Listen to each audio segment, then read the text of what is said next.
आज हम लोग सीखेंगे ट्रांसफर टू रिजर्व का ट्रीटमेंट का कैलकुलेशन और treatment in case of fundamentals of partnership accounting. पहले ट्रांसफर का अकाउंटिंग ट्रीटमेंट सीखते हैं, जर्नल एंट्री सीखते हैं। अगर क्वेश्चन में दिया हुआ हो कि इतना प्रॉफिट या प्रॉफिट का इतना पोर्शन रिजर्व में ट्रांसफर करना है, तब उसकी एंट्री पास करेंगे profit and loss appropriation account debit to general reserve या रिजर्व अकाउंट। याद रखेंगे ट्रांसफर टू रिजर्व एक अप्रोप्रिएशन होता है, तो ये profit and loss appropriation account में ही आएगा।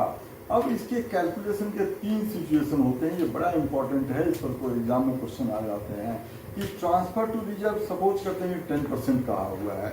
अब इसके अंदर 3 सिचुएशन हो सकते हैं कि 10% ऑफ नेट प्रॉफिट, तो जो नेट प्रॉफिट दिया हुआ है दैट इंटू 10 अपॉन 100 करेंगे तो रिजर्व का अमाउंट आ जाएगा।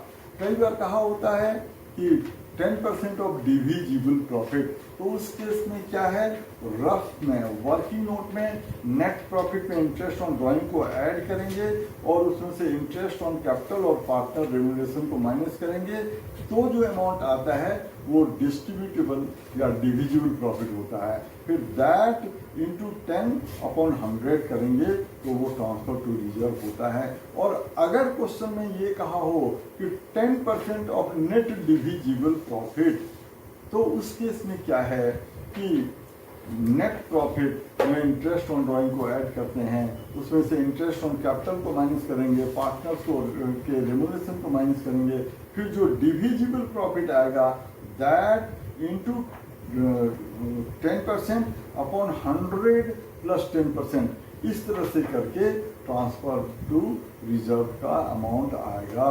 याद रखेंगे, इसकी प्रैक्टिस कर लेंगे, इस पर एग्जामिनर का फोकस हो सकता है, बोर्ड में भी CUET में भी।